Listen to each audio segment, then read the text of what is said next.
ನಮಸ್ತೆ. ಸರೋಜ ಶ್ರೀ ಶಿವಶಕ್ತಿ ಯೋಗ ಕೇಂದ್ರ, Attiguppe, Benny layout, Bengaluru. I ಎಕ್ಸಸೈಸಲ್ಲಿ ಇವತ್ತು 3ನೇ ವಿಡಿಯೋ ಇದು. ಈಗ ಮಾಡ್ತಾರೆ ನೋಡಿ ನಮ್ಮ ಸ್ಟೂಡೆಂಟು. ಬೆಳಗಿನ ಬಿಸಿಲು ಈ ಥರ ಇದ್ದಾಗ ಶುರು ಮಾಡಬೇಕು. ನೀವು ವಿಡಿಯೋಗಳು ಮುಂಚೆ ನೋಡಿದ್ದೀರಾ ಯಾವ ಥರ ಮಾಡಬೇಕು ಅಂತೇಳಿ. ಇದು 3ನೇ ವಿಡಿಯೋ. ಅಂದರೆ ಮಿಸ್ ಮಾಡ್ದಂಗೆ ನೋಡಿದ್ರೆ ನಿಮಗೆ ಇದ್ರದ್ದು ಗೊತ್ತಾಗುತ್ತೆ ಸ್ಟೆಪ್ ಬೈ ಸ್ಟೆಪ್ ಹೇಗೆ ಮಾಡೋದು ಅಂತೇಳಿ. ಈಗ ಕ್ಲಾಕ್ ವೈಸ್ ಮಾಡಿ.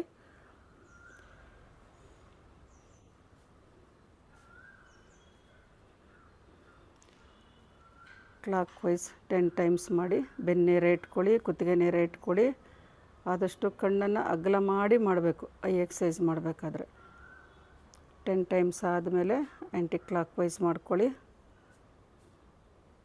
ನಿಧಾನ ಟರ್ನ್ ಮಾಡ್ಕೋಬೇಕು. ಕೆಲವ್ರಿಗೆ ಅಭ್ಯಾಸ ಇಲ್ಲದಿದ್ದರೆ ಬಿಗಿನಿಂಗಲ್ಲಿ ಸ್ವಲ್ಪ ಕಣ್ಣಿನ ನರಗಳು, ಮಾಂಸಖಂಡಗಳೆಲ್ಲ ಸ್ವಲ್ಪ ನೋವು ಅನಿಸುತ್ತೆ. ಹೆದರ್ಕೋಬೇಡಿ, ಮಾಡಿ ನಿಧಾನಕ್ಕೆ ಅಭ್ಯಾಸ ಮಾಡ್ತಾಯಿದ್ರೇ ಎಲ್ಲದೂ ಅದರದ್ದು ಲಾಭ ಸಿಗೋದು.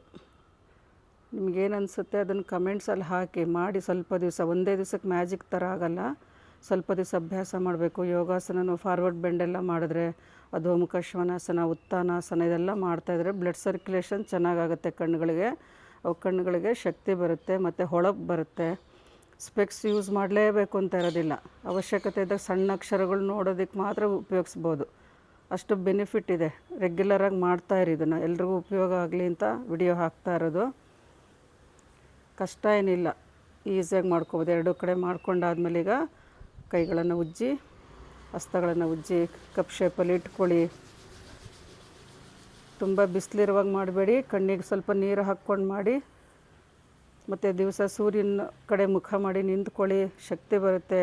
ನಿಧಾನಕ್ಕೆ ಕಣ್ಬಿಡಿ, ಕಣ್ಮುಚ್ಚಿ ಕೂತ್ಕೊಳ್ಳಿ. ಹಾಗೆ ಸ್ವಲ್ಪ ಹೊತ್ತು ಉಸಿರಾಟವನ್ನು ಗಮನಿಸ್ತಾ. ನಮಗೆ ಈ ಥರ ಬಿಸಿಲಿಗೆ ಅವಕಾಶ ಇಲ್ಲ ಮಾಡೋದಕ್ಕೆ ಅಂತ ಅದನ್ನು ಬೇರೆ ತಲೆಗೆ ಹಚ್ಕೊಂಡು ಅದನ್ನು ಬೇರೆ ಒಂದು ಕಮೆಂಟ್ ಹಾಕಬೇಡಿ. ಬಿಸಿಲಿಲ್ಲ ನಮಗೆ ಮಾಡೋಕ್ಕಾಗಲ್ಲ ಅಂತ. ನೀವು ರೂಮ್ ಒಳಗಡೆ ಕೂತ್ಕೊಂಡು ಮಾಡ್ಬೋದು. ಸಿಂಪಲ್ ಆಗಿರೋದನ್ನು ತೋರಿಸ್ತಾ ಇರೋದು. ಇಲ್ಲ ಅನುಕೂಲ ಇರೋದ್ರಿಂದ ಈಚೆ ಕೂತ್ಕೊಂಡು ಮಾಡ್ತಾಯಿದ್ದಾರೆ. ಎಲ್ಲರೂ ಇದ್ರ ಉಪಯೋಗ ಪಡ್ಕೊಳ್ಳಿ. ಬೇರೆ ವಿಡಿಯೋಸು ನೋಡಿ ಎಲ್ರಿಗೂ ಶೇರ್ ಮಾಡಿ. ಎಲ್ಲರೂ ಆರೋಗ್ಯವಾಗಿರಲಿ ಅಂತ ನಾನು ವಿಡಿಯೋ ತೆಗೆದು ಹಾಕ್ತಾ ಇರೋದು. ಎಲ್ಲರೂ ಇದ್ರ ಉಪಯೋಗ ಪಡ್ಕೊಳ್ಳಿ.